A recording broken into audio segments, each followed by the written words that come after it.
Hare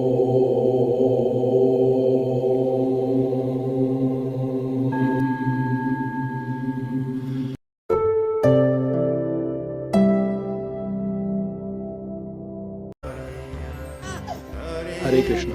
welcome to our channel Sanskar एक पहल। संस्कार एक पहल में आपका हार्दिक स्वागत है।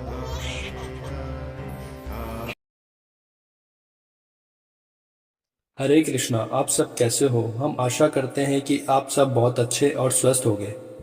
पिछली संस्कारशाला में हमने जाना था कि यदि हम भगवत गीता के अध्याय 1 का सारांश पढ़ते हैं तो उसका हमें क्या फल प्राप्त होता है और उसका क्या महत्व है।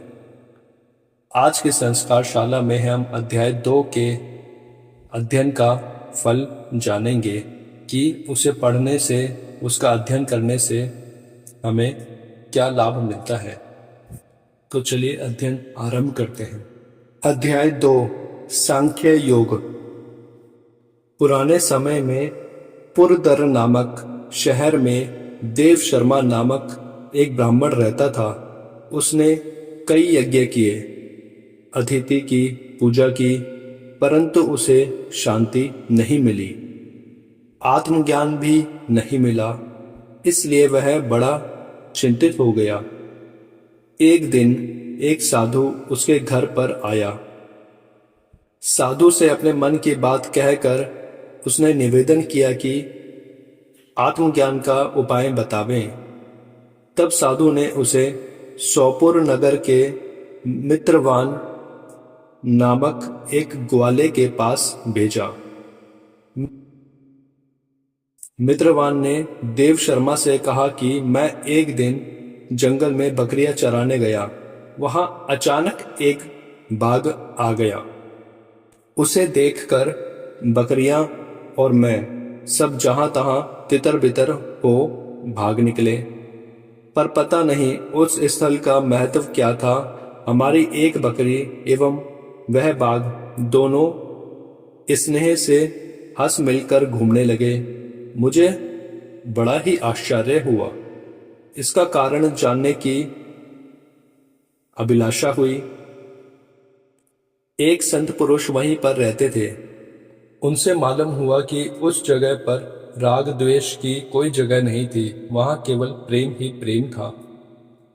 सुकर्म नामक एक व्यक्ति ज्ञान की प्राप्ति के लिए वहां ईश्वर की उपासना करने लगा।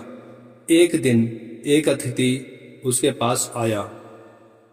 उसने सुकर्म का हित करना चाहा।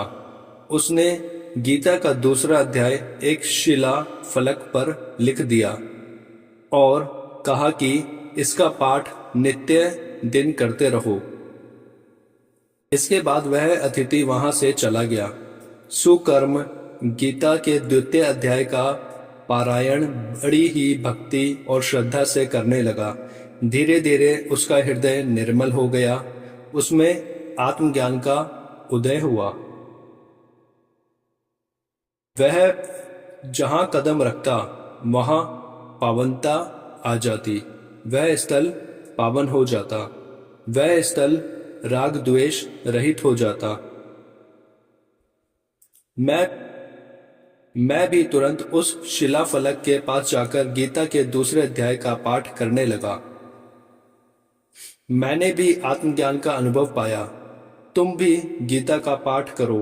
मित्रवान की बातों से देव शर्मा प्रभावित हो गया। गीता के दूसरे अध्याय का पाठ करने लगा। धीरे धीरे गीता के श्लोकों का पाठ एवं मनन करते करते उसने आत्मज्ञान प्राप्त किया और ब्रह्म पद प्राप्त किया। दूसरे अध्याय के अध्ययन का फल यह है कि इसके अध्ययन से हमें आत्मज्ञान की प्राप्ति होती है। क्या आप जानते हैं भगवत गीता के प्रत्येक अध्याय का अध्ययन करने से हमें कुछ ना कुछ लाभ अवश्य मिलता है। तो आइए साथ मिलकर अध्ययन करें। हरे कृष्णा।